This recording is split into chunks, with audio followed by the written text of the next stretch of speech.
ምእመናን አይዟችሁ አይዟችሁ፣ ጓዳችሁም ቢጎል ይሞላዋል። እንጀራችሁ ቢሰሳ እግዚአብሔር አምላክ ወፍራም እንጀራ ይሰጣችኋል። እናንተ ብቻ በምህረት ኑሩ፣ በይቅርታ ኑሩ፣ በመተዛዘን እንደ አባቶቻችሁ እንደ እናቶቻችሁ ሁኑ። በእግዚአብሔር የሚጎል ነገር የለም። እግዚአብሔር ሁሉን ቻይ ነው፣ ኤልሻዳይ ነው። አትጠራጠሩ፣ አንጠራጠር፣ ብቻ እንመን እና ካህናቱ እግዚአብሔር ጠርቷቸዋል። ሌሊትም ቀንም እንዲያመሰግኑት ፈቅዶላቸዋል።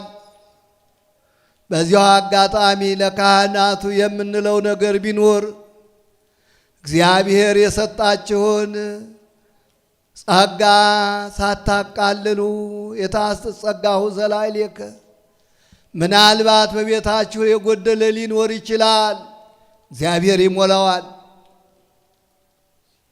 ምናልባት ላይመቻችሁ ይችላል፣ እግዚአብሔር ምቾቱን ይሰጣችኋል። የምቾት ቦታ አዘጋጅቶላችኋል።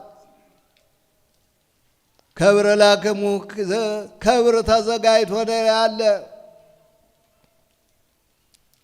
እንደ እግዚአብሔር ፈቃድ። ክብር ይደልዎሙ ምክብየታ፣ ክብር ይደልዎሙ ለካህናት ክብር፣ የክብር ክብር እጥፍ ድርብ ክብር ይገባቸዋል ነው የሚለው። እግዚአብሔር ክብሩን ጠብቆላችሁ ሳለ እናንተ ራሳችሁን እንዲሁ ምንም እንደሌላችሁ አታድርጉ። እግዚአብሔር አለላችሁ። እግዚአብሔር የሥጋችሁም የነፍሳችሁም የመንፈሳችሁም መጋቢ ነው። የቤታችሁም ጠባቂ ነው። የቤተሰባቻችሁም መጋቢ ነው። እግዚአብሔር የሁሉ መጋቢ ስለሆነ በመግቦቱ አንጠራጠር ነው ምለው። እንዲሁ የእግዚአብሔር ምሕረት ብዙ ቢሆንም እኛ እንዲሁ ዝም ብለን ትንሽ ምሕረት ሳናሳይ እሱን ሳንመስል ርኅሩኆች ሳንሆን የእግዚአብሔርን ምሕረትና ቸርነት እናገኛለን ማለት በእውነት ትልቅ መዘባበት እንዳይሆን ነው። እንደ መነሻ የምናደርገው የሉቃስ ወንጌል ምዕራፍ 6 ከቁጥር 36 ኮኑ መሐረያነ ከመ አቡክሙ መሐሪ ውእቱ፣ ሰማያዊ አባታችሁ ርኅሩህ እንደሆነ ርኅሩኆች ሁኑ። ርኅሩኆች ሁኑ የሚለው ነው የዛሬ የትምህርት ርዕሳችን። ሰማያዊ አባታችሁ ርኅሩህ እንደሆነ ማን? እግዚአብሔር አምላክ ርኅሩህ እንደሆነ እናንተም ርኅሩኆች ሁኑ። ሰማያዊ አባታችሁን ምሰሉ። በሌላ አገላለጥ ኮኑ ፍጹማነ ከመ አቡክሙ ሰማያዊ ፍጹም ውእቱ፣ ሰማያዊ አባታችሁ ፍጹም እንደሆነ እናንተም ፍጹማን ሁኑ። እግዚአብሔር የሚወደውን ነገር በማድረግ ሁሉ እሱን ምሰሉት የሚል ነው። እግዚአብሔር አምላክ በእውነት የምሕረት አምላክ የርኅራኄ አምላክ ይባላል። አምላከ ምሕረት እግዚአብሔር አምላካችን በባህሪው ርኅሩህ ነው፣ ምሕረት ነው። ባህሪው ምሕረት ነው። አካሉም ምሕረት ነው። ልብሱም የምሕረት ልብስ ነው። ቀሚሱ፣ መጎናጸፊያው፣ መጋረጃው የምሕረት መጋረጃ ነው። በፊቱ የሚቆሙት አገልጋዮቹ የምህረት አገልጋዮች ናቸው። መላእክተ ምህረት ይባላሉ። የምህረት መላእክት መላእክተ ምህረት እለድለዋን ለሳይል ሐዋርያው ቅዱስ ጳውሎስ በሮሜ 9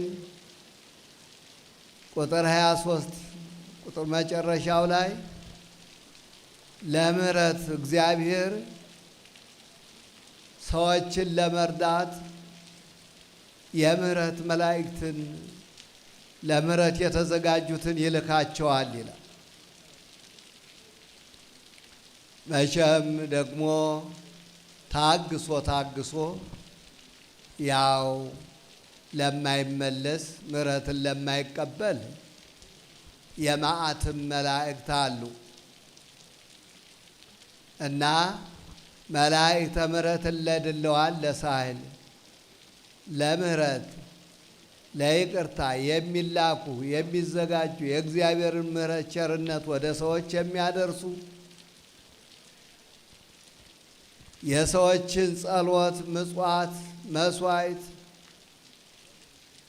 አገልግሎት ሁሉ ወደ እግዚአብሔር የሚያቀርቡ እንደነ ቅዱስ ሚካኤል እንደነ ቅዱስ ገብርኤል ያሉ መላእክት ዘወትር ይህን ስራ ይሰራሉ። የምህረት መላእክት እንዲያውም ተውቦ ምህረት ለሚካኤል ወብስራት ለገብርኤል ለሚካኤል ምህረት ተሰጠው፣ ለገብርኤልም የብስራት ቃልን የምስራች ቃልን እንዲያደርስ ይህ ተሰጠው እና ሁልጊዜ ምህረት ይለምናሉ። በሉቃስ ወንጌል ምዕራፍ 9:13 ከቁጥር 3 እስከ 9 ድረስ የሉቃስ ወንጌል ምዕራፍ 13 ከቁጥር 6 እስከ 9 አንዲት ተክል ነበረች ይላል። አንድ ሰው የወይን ባለቤት የሆነ ጥሩ የወይን ቦታ ያለው የሴሬቅ ወይን ምርጥ ወይን የሚተክልባት ቦታው ነበረች። የወይን ቦታ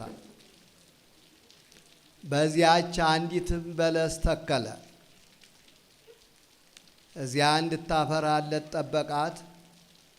ሌሎቹ እጽዋት ፍሬ በሚሰጡበት ጊዜ በፍሬ ወቅት ፍሬዋን ለመልቀም ሲሄድ ያች በለስ ቅጠል ብቻ ሁና ተገኘች። ከዚያ እስቲ ጊዜ ልስጣት ብሎ እንደገና ተመለሰ። በሌላ ጊዜ እንደዚሁ በፍሬ ወራት ተመልሶ ጎበኛት። አሁንም ሲጎበኛት ገና ቅጠል ብቻ ናት። በሦስተኛውም ጎበኛት። ያው ቅጠሏ ብቻ ነው ለምልሞ ከሩቅ የሚታይ ቅጠሏ ብቻ አንዣቦ ይታያል። በውስጧ ግን ፍሬ የለም። ስለዚህ አትክልተኛውን ጠርቶ ለምን ይቺ የበለስ ተክል ቦታችንን ታጎሰቁላለች? ግዝማ እንከሰ እንግዲህ ወዲህ ቆረጣት፣ ከዚህ አታስፈልግም አለው። ያ የወይኑ ቦታ ጠባቂ ግን በጣም ርኅሩህ ስለነበረ ምህረት የተሰጠው ስለነበረ አጥብቆ ለመነው። ህድጋ እግዚኦ ሀሪፈኒ፣ አቤቱ ጌታዬ ሆይ የዘንድሮን ተዋት፣ ለእመት ፈርዲ ለአሙ ምናልባት ለከንም ቦታ ፈራ ይሆናል። ባታፈራ ግን እንቆርጣታለን፣ ትቆርጣታለህ፣ እናስወግዳታለን ያልከው ይፈጸማል። ያን ጊዜ ያ አትክልተኛው በለመነው ልመና ስለራራላት የተክሉ ጠባቂ ለተክሏ ስለራራ ጌታውንም ስለማለደ ጌታውም ተማልዶ ያችን የበለስ ቅጠል የማታፈራውን በአትክልተኛው ልመና በሱ ምልጃ ምክንያት ተዋስ ሳትቆረጥ ቀረች። ይሄ ምሳሌ እንደሆነ ያው ሊቃውንተ ቤተ ክርስቲያን ሁሉም ያውቁታል። ምእመናንም ሁልጊዜ ታሪኩ ይተረክላችኋል፣ ታውቃታላችሁ። ሁልጊዜ በዚህ አውደ ምሕረት በተለያየ መልክ ጉባኤ ስለሚደረግ ሁልጊዜም ቃሉ ስለማይለያችሁ ሀሳቡ ይገባችኋል። እግዚአብሔር ክብር ምና ምስጋና ለአምላካችን ይድረሰው። ከትናንትና ማታ እግራችን ቤተ ክርስቲያን ከረገጠበት ጊዜ ጀምሮ ቃሉ ይወርዳል። ማታ ተሰበክን። ቀደም ብሎ በቅዳሴው ነፍሳችን ተሰበከች። እንደገና በቃሉ ተሰበክን። ሊቃውንቱ በያሬዳዊ ሊቃውንት ዝማሬ ተሰበክን። በሁሉም ሆነልን። ነፍሳችን በዚህ ሁሉ ተሰብካ ነው የቆየች። አሁን ደግሞ በዚህ ምሽት እንዲህ አለ ስብከት በዜማ ተሰብከናል። በእውነት በዘማሪዎች በመዝሙራቸው ነፍሳችን ስትሰበክ ነበር። ቀድሞ የሊቃውንቱ ብቻ ነበር፣ በውስጥ ብቻ ነበር። ለአጋአዝያኑ ማለትም ግዕዝ ለሚያውቁት ብቻ ነበር። አሁን ደግሞ እንደ ሁኔታው እንደ ጊዜው በውጭ ለምእመናን የሚያዳርሱ እንደዚሁ የቃሉ አገልጋዮች ተፈጥረዋል እና የሁሉም ተጠቃሚዎች ስንሆን ደስ ይለናል። ክብርና ምስጋና ለአምላካችን ይሁን። የበለሲቱን ትርጉም ያው ሞክራለሁ ለማብራራት። የወይን ቦታ፣ የወይን ባለቤት፣ በወይኑ ቦታ የተተከለችው የበለስ ተክል፣ አትክልተኛው ያ ምልጃ ያቀረበው ምልጃው በጌታው ዘንድ ተቀባይነት ያገኘው የወይን ጠባቂ፣ የወይን ቦታ ተክል ጠባቂ፣ የወይኑ ባለቤት ክብር ይግባውና እግዚአብሔር አምላካችን ነው። የወይኑ ቦታም ቅድስት ቤተ ክርስቲያን ናት። ኦርቶዶክሳዊት እምነታችን ናት። ተዋህዶ እምነታችን ናት። በክርስቶስ በሌላ ቦቱ የወይኑ ቦታ ራሱ ጌታችን አምላካችን መድኃኒታችን ኢየሱስ ክርስቶስ ቸሩ መድኃኔ ዓለም ነው። የወይን ቦታ አጸደ ወይን፣ ጎንደ ወይን፣ ሐረገ ወይን፣ ጽዬ ወይን፣ ፍሬ ወይን፣ ስቴ ወይን ይባላል። ጌታ በወይን ቦታ፣ በወይን ግንድ፣ በወይን ሐረግ፣ በወይን አበባ እና በወይን ፍሬ በወይን መጠጥ ይመሰላል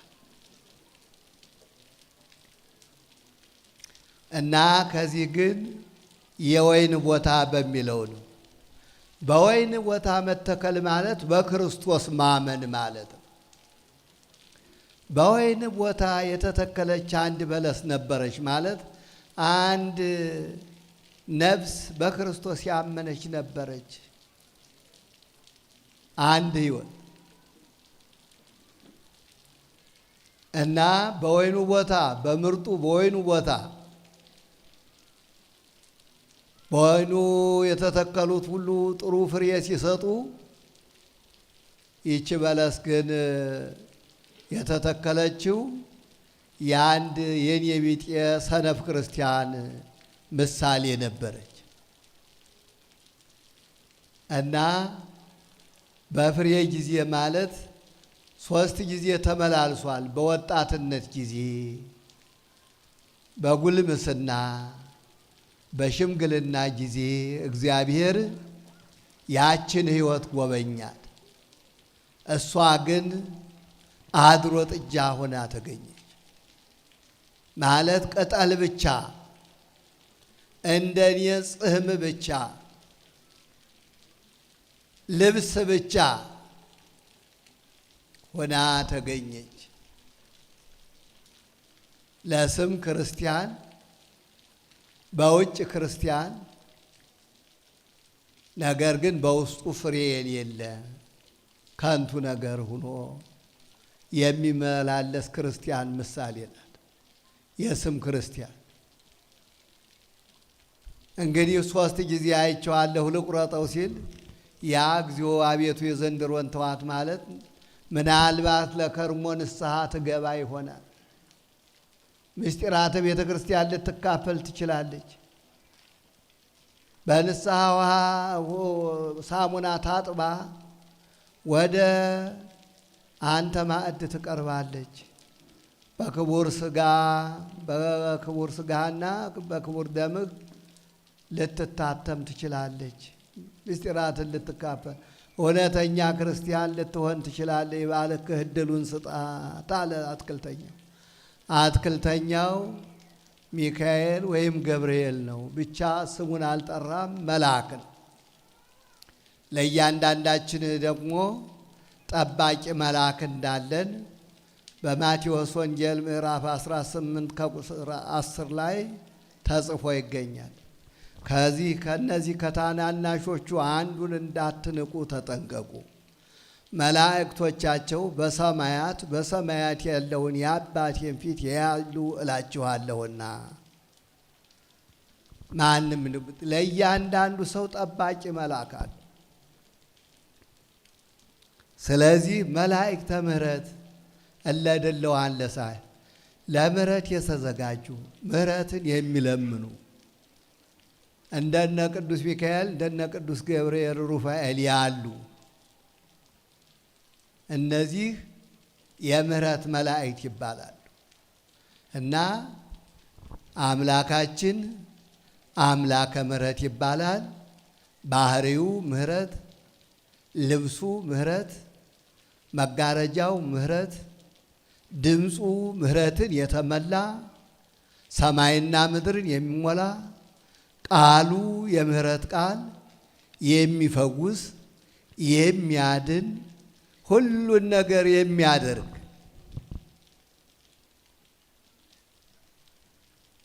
ሁሉን የሚበግብ ኃጢአተኛውን ሁሉ ይቅር የሚል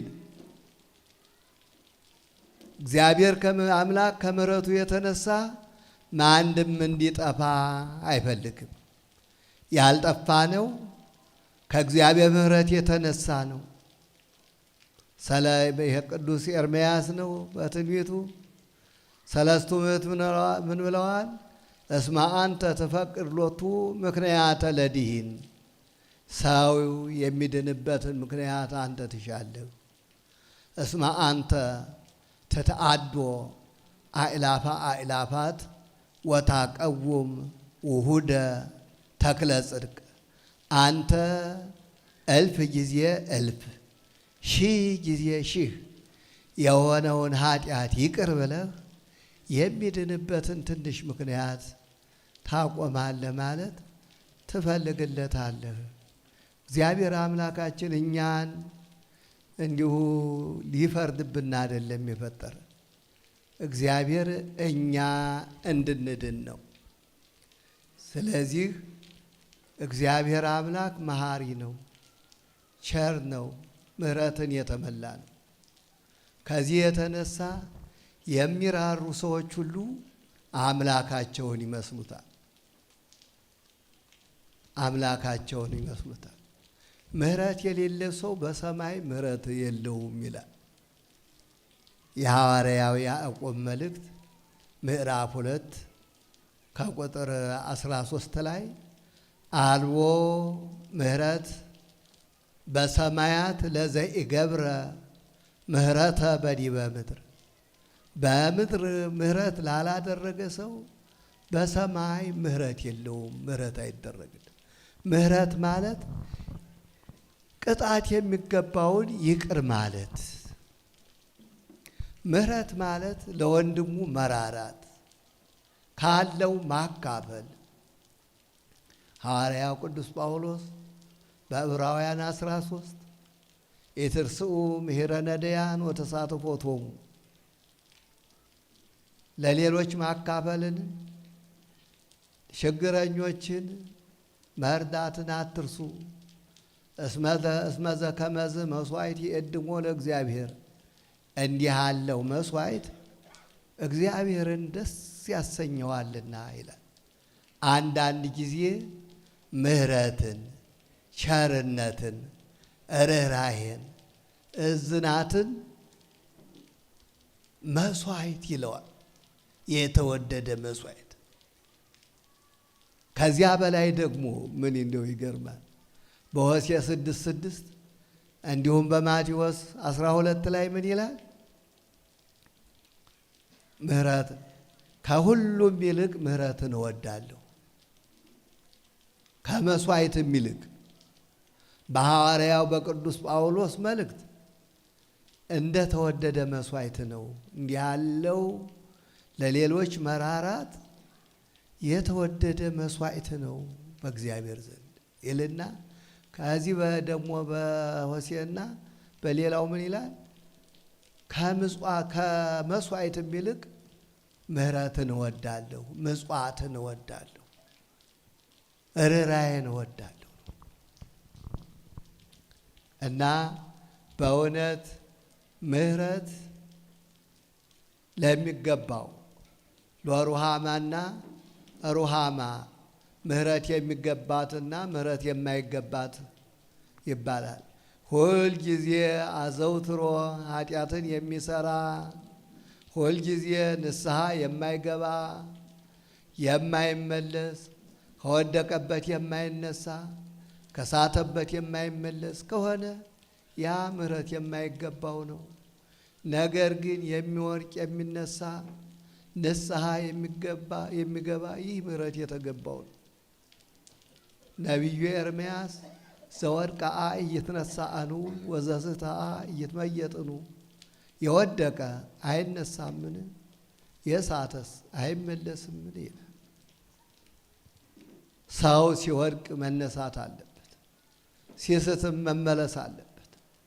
እንደዚህ ከሆነ በእውነት እንደ አባቶቻችን እንደ አዳም እንደ አባታችን እንደ አዳም እንደ ቅዱስ ዳዊት እንደ ቅዱስ ጴጥሮስ በንስሐ መመለስ የግዴታ በንስሐ ሆነን ነው መቼም ወደ እግዚአብሔር መቅረብ ያለብን።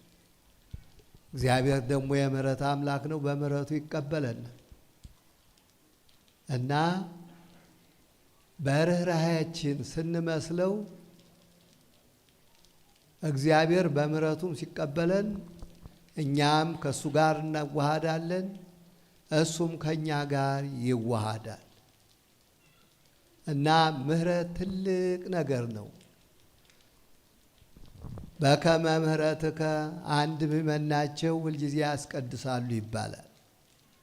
ሁልጊዜ ሲያስቀድሱ አንድ ገና ብላቴና የሆነ ዲያቆን ከሊቃውንት አንዱ ናቸው ብሎ ጥያቄ ይጠይቃቸዋል። ጥያቄው ምንድነው? እንዲያው ዛሬ ቀርቶ ካልሆነ በቀር ምንም እንኳን ግጻዌ ቢኖር የታዘዘ በመጽሐፉ ቢኖር ሊቃውንቱን ቀርቦ የኔታ ዛሬ ምንድነው የሚሰበክ ብሎ ነው።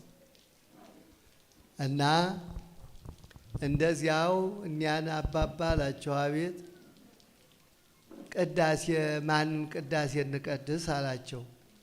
በከመ ምሕረትከ የሚለውን ቀድሱ እና ይሄድና ለትልቁ ቄስ አባት ለሆኑ ቄስ አባባ እዚህ ያሉት የኔታ በከመ ምሕረትከ የሚለውን ቀድሱ ብለዋል። የትኛውኛ እነሱ ልዩ ያው ሊቃውንቱ አይደለ ከምእመናን አንዱ ናቸው፣ ግን ሁልጊዜ የሚያስቀድሱ ናቸው። አይ ቅዳሴ እግዚእን ቀድሱ ማለታቸው ነው። መንፈስ ቅዱስ አናግሯቸው ኑሮ ያንን ቅዳሴ ቀደሱ ይባላል። እና እግዚአብሔር በከመ ምሕረትከ ነው፣ ሁሉንም እንደ ምሕረቱ ነው የሚያጸድቅ እስከ መጨረሻው ድረስ ጽኑዓ ክሳድ እንደው አንገቱን ያደነደነ ካልሆነ በቀር እግዚአብሔር እያንዳንዱን ሰው ከሚሄድበት ክፉ መንገድ ሁሉ እንዲመለስ እሱም እንዲምረው ይጠይቃል፣ ሁልጊዜ ይጠብቀዋል። ስለዚህ የእግዚአብሔር ምሕረት ከሁሉም በላይ የሚያሸንፍ በዚህ መንገድ ነው። አንድ የቤተ ክርስቲያን የእስክንድርያ ሊቅ የሆነ አርጌንስ የሚባል በቴዎሎጂ ትምህርት ቴዎሎጂያንስ በብዛት ታሪኩን የሚተርኩለት አለ።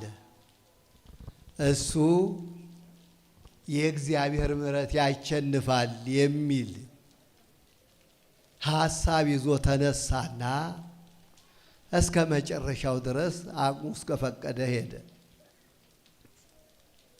አሁን የእግዚአብሔር ምሕረት ያሸንፋል።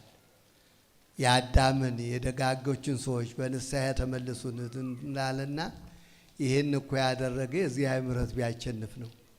ወደዚህም ዓለም የመጣ ርኅራኄው አስገድዶት ነው፣ ፍቅሩ አስገድዶት ነው፣ ምሕረቱ አስገድዶት ነው አንዱ ልጁን ወደዚህ ዓለም የላከልን። ይህን ሁሉ ጥሩ አትቷል።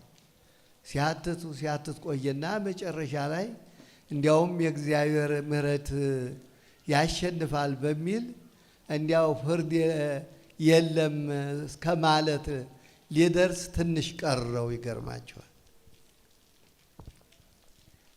መቼም በብዕር የጠነቆሏት ነገር አትቀርም፣ ታሪክ ናት እና ከሞተ ከ5 ዓመት በኋላ በሕይወተ ሥጋ ካለፈ በኋላ ቄሶቹ ተሰብስበው የዚህን ሊቅ መታሰቢያ ሳናደርግ ይህን ሁሉ መጽሐፍ ተርጉሞ ይህን ሁሉ አውቆ አሳውቆ እንዴት ዝም እንላለን? መታሰቢያውን እናደርግ እንጂ ይላሉ ቄሶቹ። በአራቱ ማዕዘን ያሉት መቼም ቄስ ሲቀና እንዲያው በእውነት ዓለም ቀና ማለት ነው። ሌላው ነገር እና ምን ይባላል? ቄሶቹ አሉ አንድ ጊዜ ተሰብስበው ሳለ ቀሳፊ መልአክ ሊቀስፋቸው መጣሉ። እዚያ ኢንፎርሜሽን አግኝተዋል። ምንድነው ያገኙ? እንግዲህ አንዱ መልካ ሚካኤል፣ እንግዲህ መደበኛው መልካ ኢየሱስ መልካ ማርያም ነው፣ አይቀርም። ደግሞ እያንዳንዱ ካህን እያንዳንዱ ምእመን ወይ መልካ ሚካኤል ወይ ሩፋኤል ብቻ ያቀረበውን አንዳንድ ወዳጅ ይይዛል። ምናልባት በዚያ እንዲያው ኢንፎርሜሽን አግኝቶ ይመስለኛል እዚያ ቀሳፊ መልአክ ሊቀስፋቸው እንደመጣ አውቀዋል። ቀድሞ ስለነቁ ወዲያው ፈጥነው ያን ቀሳፊ መልአክ ቀድመው ቀሰፉት ይባላል። ለዚህ ያድናቸው እና ቄስ እንደዚህ ነው፣ ቀላል አይደለም። እዚህ እና ምን አሉ በዚህ በደርግ ጊዜ ነው እንግዲህ ቤተ ክርስቲያን ገለል ብላ ትቆየን የሚል ዓላማ ይዘው ነበር አሉ። እና አንድ ሰው እነሱ ዋና የሆነ አሬ የለም ቄሶች ኃይለኞች ናቸው፣ አካችሁ ቄሶች ይገሉናል አሉ። አይ ደግሞ ቄስ ምን አቅም አለው አላሉ። እሱ ሲመልስ እንደ ቄስ ምን ኃያል ነገር አለ እንዴ? በሰማይ ያለውን እግዚአብሔርን በምድር የሚያሳይ ቄስ የበለጠ ምንም ነገር የለም። አጼ ቴዎድሮስም ቄሶቹን ሳይዙ ነው እንትን ያሉ እና ቄስ ኃይል አለው ለማለት ነው። እንግዲህ እናንተ ጳጳሱንም ምኑንም ያው አንዳንዶቹ ሩቅ የሆኑት ምንም የማያውቁ ተለቅ ያሉ አባቶች ሲያዩ እኒህማ ትልቁ ቄስ አይደሉ ይላሉ። እና እነዚያ ቄሶች አርጌንስን ለማክበር እውቅና ለመስጠት ቅድስና ለመስጠት ተሰብስበው መጽሐፍቱን ሲያዩ ይሄን እግዚአብሔር ሁሉን ይምራል እንደዚህ ሲሉ ከመጨረሻ ላይ እንዲያው አንዲት ነገር ሳት ሲል አይተውታል። ይሄማ ፍርድ የለም ማለቱ አይደለም ወይ? ይሄማ እናውግዘው አሉ ቄሶቹ። ከዚህ አድናችሁም ብላችሁ ከዚህ ነው እንዲያው በቄስ ከመወገዝ እንዲያው ዓለሙን ያድነው እግዚአብሔር። እና ለምህረት የተሰበሰቡ ቄሶች ለመዓት አደረጉት እንትናቸው አርጌንስን እንዲያው ቆርጠውት አውግዘውት ወደ ቤታቸው ተለያዩ ወደ የመጡበት። እና መጽሐፍትን ሲመለከቱ ተጠንቅቆ ነው ለማለት ነው። እንዲሁ የእግዚአብሔር ብቻ ምህረት እንዲሁ አንዳንዶቹ እንዲሁ አምኛለሁ ይበቃኛል፣ ምህረት ምን ያረጋል፣ ምጽዋት አያድንም ምንም ይሉ ካሉ ተሞኝተዋል። ከቃሉ አይበልጡም። በዚህ ሰሞን ትናንትም በተነበበው በማቴዎስ ወንጌል ምዕራፍ 25 ከቁጥር 31 ጀምሮ እስከ መጨረሻው ንጉሡ በክብር ሲመጣ ከቅዱሳን መላእክቱ ጋር በደመና ሰማይ ሲመጣ በአእላፍ መላእክት በንጥረ መባረቅ ሲመጣ ፍርድ ይፈርዳል በሕያዋንና በሙታን አስነስቶ እናንተ ርጉማን ነው የሚላቸው ክፉዎችንም ቅዱሳኑን ግን ክርስቲያኖችን በርኅራኄ የተሞሉትን የተራበ ያበሉትን የተጠማ ያጠጡትን የታረዘ ያለበሱትን እንግዳ የተቀበሉትን የታሰረ የጠየቁትን እነዚህን ግን ኑ የአባቴ ቡሩካን እነዚያ ክፉዎችን ደግሞ እናንተ የተረገማችሁ ለሰይጣንና ለመልእክተኞቹ ወደ ተዘጋጀ ወደ ዘላለም እሳት ሂዱ ምህረት አላደረጋችሁም ነው። እነዚያ ርጉማኑ ወደ ዘላለም ኩነኔ ይሄዳሉ፣ ጻድቃን ግን ወደ ዘላለም ሕይወት ይሄዳሉ። እና እግዚአብሔር አምላክ ምህረት እንኳን ሌላ እኛን ሊያድን ሲፈልግ ምህረቱ አለ። እንደገና ፍርዱን ራሱ ተቀብሎ ነው በዚህ ዓለም መጥቶ ራሱ የፈረደውን ፍርድ በራሱ ላይ ተሸክሞ እግዚአብሔር በምድር ሆኖ የእግዚአብሔር ልጅ የሰው ልጅ ሆኖ አምላክ ሰው ሆኖ ነው ያዳንን እና ፍርዱን ለመሸከም ነው። እና ስለዚህ እንዲሁ የእግዚአብሔር ምህረት ብዙ ቢሆንም እኛ እንዲሁ ዝም ብለን ትንሽ ምህረት ሳናሳይ እሱን ሳንመስል ርኅሩኆች ሳንሆን የእግዚአብሔርን ምህረት እና ቸርነት እናገኛለን ማለት በእውነት ትልቅ መዘባበት እንዳይሆን ነው። እና ዓለሙ እንደዚያው ነው። ካመነ ያው እንደምትሰሙት ነው፣ እንደምትሰሙት ነው። በየሚዲያው በየሁሉ ትሰሙታላችሁ። እና ምህረት እናድርግ። ኩኑ መሐረያነ ከመ አቡክሙ መሐሪ ውእቱ። ሰማያዊ አባታችሁ ሩሩህ እንደሆነ እናንተም ሩሩዎች ሁኑ፣ ደጎች ሁኑ፣ አዛኞች ሁኑ።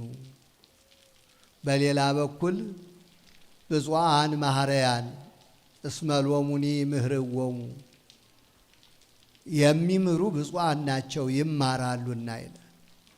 ይማራሉና እና እንድንማር እግዚአብሔር ይቅር እንዲለን ርኅሩኆች እንሁን፣ ደጎች እንሁን። ባለጸጎች ብቻ ሳይሆኑ ድሆችም ቢሆን ካላቸው ለሌላው ማካፈልን መልመድ አለባቸው፣ መልመድ አለብን። እንደዚያ ከሆነ እግዚአብሔር ይራራልናል።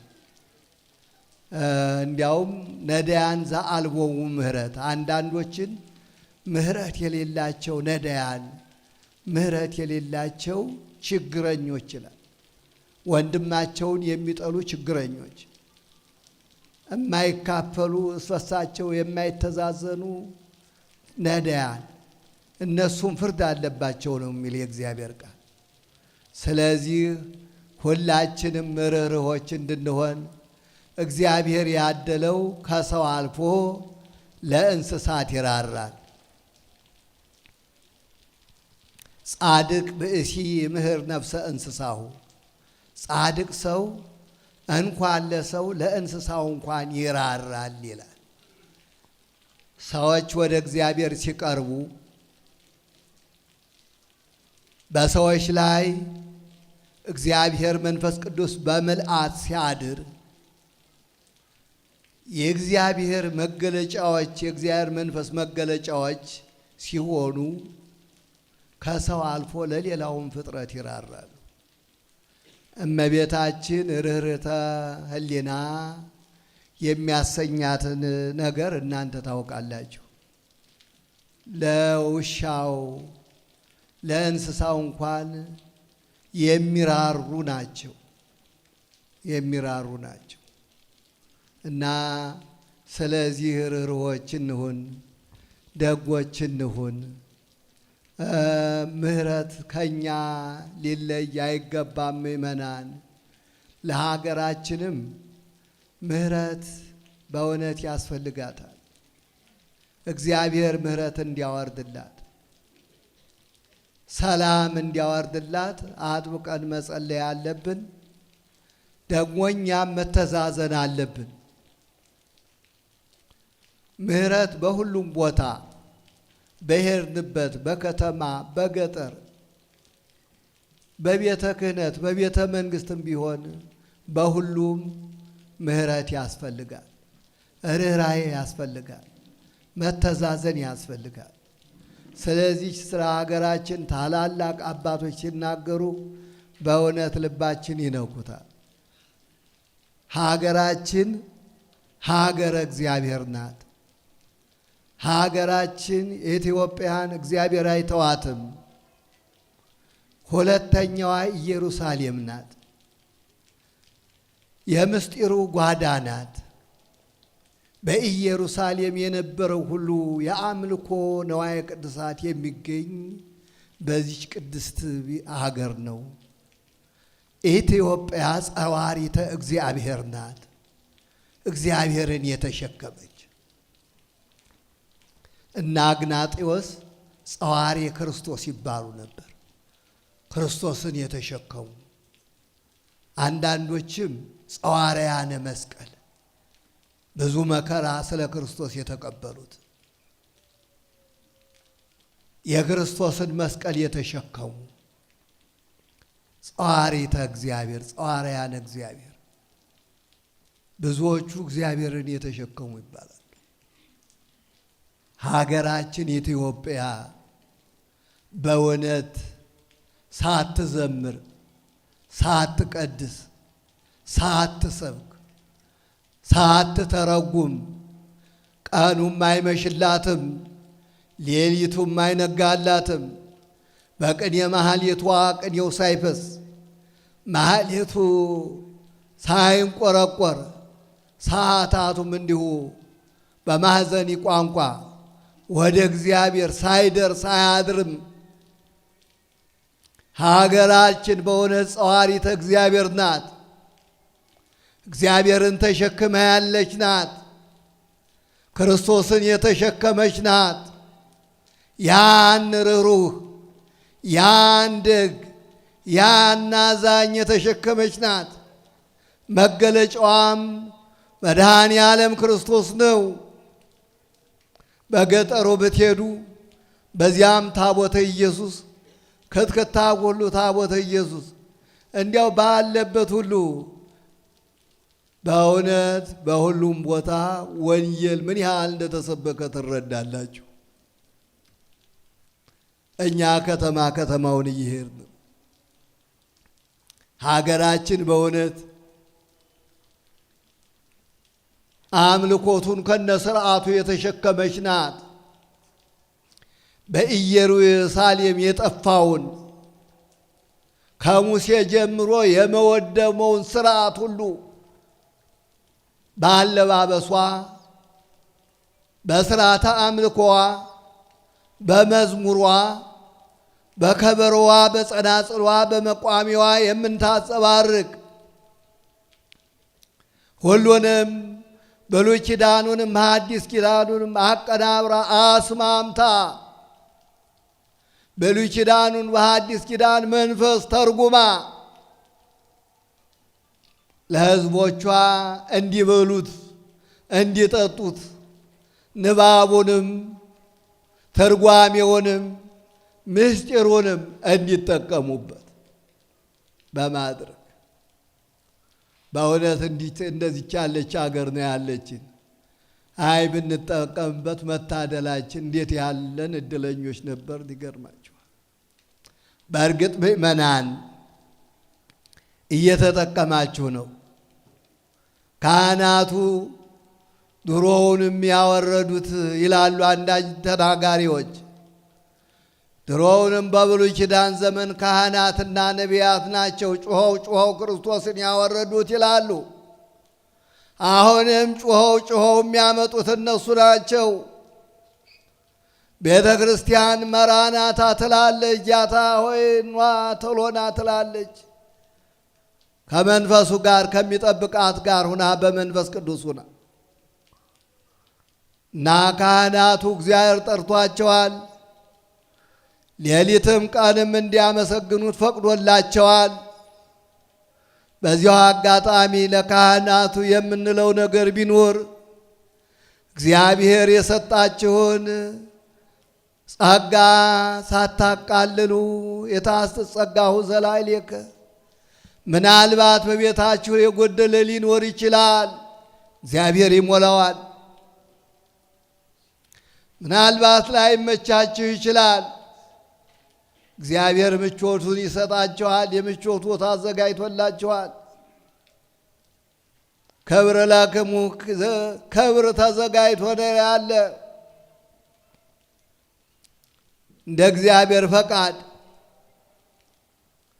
ክብር ይደልዎሙ ምክፍየታ ክብር ይደልዎሙ ለካህን ለካህናት ክብር የክብር ክብር እጥፍ ድርብ ክብር ይገባቸዋል ነው የሚለው። እግዚአብሔር ክብሩን ጠብቆላችሁ ሳለ እናንተ ራሳችሁን እንዲሁ ምንም እንደሌላችሁ አታድርጉ። እግዚአብሔር አለላችሁ። እግዚአብሔር የሥጋችሁም የነፍሳችሁም የመንፈሳችሁም መጋቢ ነው። የቤታችሁም ጠባቂ ነው። የቤተሰባቻችሁም መጋቢ ነው። እግዚአብሔር የሁሉ መጋቢ ስለሆነ በመግቦቱ አንጠራጠር ነው ምለው። ምእመናን አይዟችሁ፣ ጓዳችሁም ቢጎል ይሞላዋል። እንጀራችሁ ቢሰሳ እግዚአብሔር አምላክ ወፍራም እንጀራ ይሰጣችኋል። እናንተ ብቻ በምህረት ኑሩ፣ በይቅርታ ኑሩ፣ በመተዛዘን እንደ አባቶቻችሁ እንደ እናቶቻችሁ ሁኑ። በእግዚአብሔር የሚጎል ነገር የለም። እግዚአብሔር ሁሉን ቻይ ነው፣ ኤልሻዳይ ነው። አትጠራጠሩ፣ አንጠራጠር፣ ብቻ እንመን። ኩሉ ይትካሃል ለዘየአምን፣ ለሚያምን ሁሉ ይቻላል። ይህን ጌታ ሲናገር ሌላ ጥበበኛ ሰው አቤቱ አለማመኔን እርዳው አለ። አሁንም ረዳውና ፍጹም ሲያምን ለሚያምን ሁሉ ይቻላልና የታመመ ልጁ ተፈወሰለት። አሁንም ካመን እግዚአብሔር የጎደለውን ይሞላል። የኢትዮጵያን ጎደሎ ይሞላል፣ ያስተካክለዋል። ከሱ የበለጠ ነገር የለም። በዚህ ዓለም ሳለን ግን በራእየ ዳንኤል በትንቢተ ዳንኤል ምዕራፍ 2 ላይ ያለውን እናስታውስ። እንዲያው እሷን ብቻ አስታውሻችሁ ይበቃኛል። በትንቢተ ዳንኤል ናቡከደነጾር የሚባል የባቢሎን ንጉሥ የእሱን የህልም ታሪክ ነው። የሚገርም ነው። ያን ጊዜ ባቢሎን ገናና መንግስት ነበረች። ከዚያ በኋላም ከዚያ በፊትም ገናና አልነበረችም። ያን ጊዜ ግን በዓለም ገናና ሆና ነበር። የእሷም ንጉሥ የሆነው ተቀናቃኝ፣ ለስልጣኑ ተቀናቃኝ የሌለው፣ አማካሪ የሌለው፣ ምክር ቤት የሌለው፣ በቃሉ ሲያዝ ሁሉ የሚሆንለት፣ ሁሉም በስልጣኑ የሚያደርግ ነበር። ስለዚህ ከእኔ በኋላ የሚመጡ ነገስታት ምን ይመስላሉ ብሎ ሲያስብ በዚያው ሌሊት ራእይ ያያል። ራእዩ እንደ ሁልጊዜ እንደሰማችሁት አንድ ግሩምና ድንቅ የሆነ ቁመቱ 60 ክንድ ወርዱ 6 ክንድ ግሩም የሆነ የሚያብለጨልጭ የወርቅ የብር የናስ የብረት የሸክላ ምስል ቆሞ አንገቱ ራሱ አንገቱ የወርቅ ደረቱ ክንዶቹ እጆቹ የብር ሆዱ የናስ እግሩ ጭኖቹ የብረት ታች እግሮቹና እግሮቹ መጨረሻዎቹ የብረትና የሸክላ ቅልቅል ምሳሌ ግሩም የሆነ ምስል በመልኩ የሚደነቅ የሚያብለጨልጭ እሱን እያየ በህልሙ ታየው። ሲነቃ ህልሙም ትርጓሜውም ጠፋው። እዚህ በኋላ ተጨነቀ። የባቢሎንን ጠቢባን ሁሉ ጠራ። አንድ ጥያቄ ልጠይቃችሁ ነው፣ ሁላችሁም አላቸው። ተሰበሰቡና ምን ይላችኋል? ህልም አይቼ ነበር፣ ህልሙም ጠፋኝ፣ ትርጓሜውም ጠፋኝ። እናንተ ጥበበኞች ናችሁ፣ መተተኞች ናችሁ፣ ቃላተኞች ናችሁ። ከእናንተ የተሰወረ የለምና የህልሜን ህልሙንም ትርጓሜውንም አንጡልኝ ሁሉንም አላቸው። ግብዞች መሆናቸውን አላወቅም። አረ ንጉሥ ሆይ ፍርድ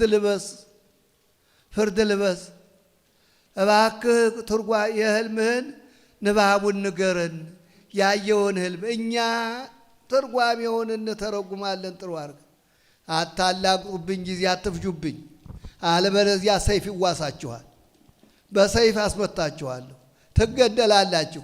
የህልሜን ንባቡንም ትርጓሜውንም አንጡ ውለዱ አላቸው። ተጨነቁ። ይሄን ሰው የተለዩ ካልሆኑ በቀር ማንም አያውቀውም። ያን ጊዜ በጭንቅ ሰዓት የእግዚአብሔር ሰው ዳንኤል ተገኘ። ዳንኤል እኔ ተረጉማለሁ፣ እነዚህን ሰዎች አትፍጇቸዋል። ከዚያ ተገኘ። ተክልኑ አንተ ዳንኤል ብልጣሶር የምትባለው የኔን ንባቡንም ትርጓሜውንም የጠፋውን ህልሜን እንደገና ትርጉሙን ትችላለህ? እግዚአብሔር የሁሉ ቻይ አምላክ አለኝና በሱ እኔ እችላለሁ፣ ማንም አይችልም፣ ግን እግዚአብሔር ያሳውቀኛል አለ። ገባ አለው። መጀመሪያ ህልሙን ተረተረለት። ንጉሥ ሆይ አንድ ምስል ግን ነበረ። እሺ፣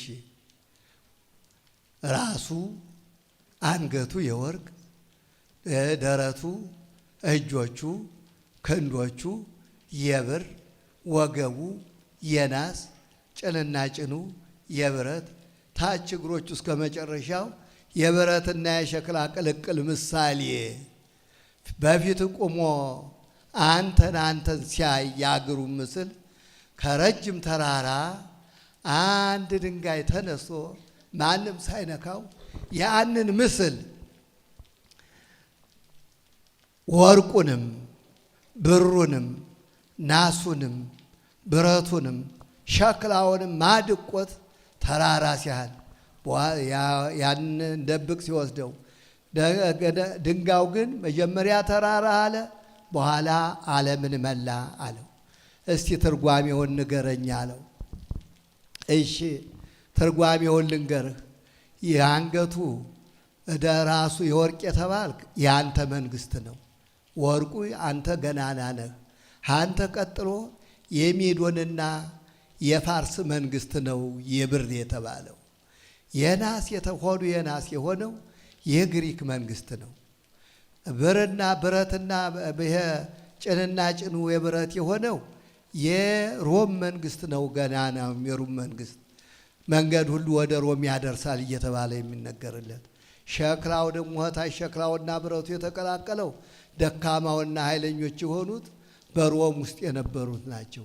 በዚህ ጊዜ የሰማይ አምላክ ይመጣል። ያ ድንጋይ ከሰማይ የሚመጣው አምላክ ነው።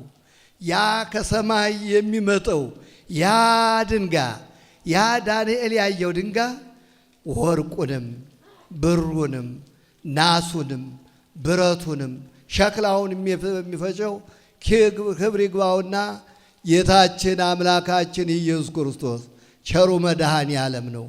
እነዚህን ሁሉ አድቆ ይነግሳል፣ በዓለም ይመላል፣ በሰማይና በምድር ይነግሳል። የንጉሠ ነገሥት እግዚአብሔር የንጉሶች ንጉሥ የጌቶች ጌታ የአማልክት አምላክ ተብሎ ይኖራል። የዘላለም ንጉሥ እሱ ነው። ንጉሥ የሆነ ሁሉ ይሻራል፣ ገዥ የሆነ ሁሉ ይሻራል። እስከዚያ ግን ሸክላውም አለ፣ ብረቱም አለ፣ ናሱም አለ፣ ወርቁም አለ፣ ብሩም አለ። ይህ ዓለም እስኪያልፍ ድረስ ገዥና ተገዥ አለ። ምእመናን በኋላ በክርስቶስ የዘላለሙን መንግስት ነው እኛ አብረን የምንነግስ።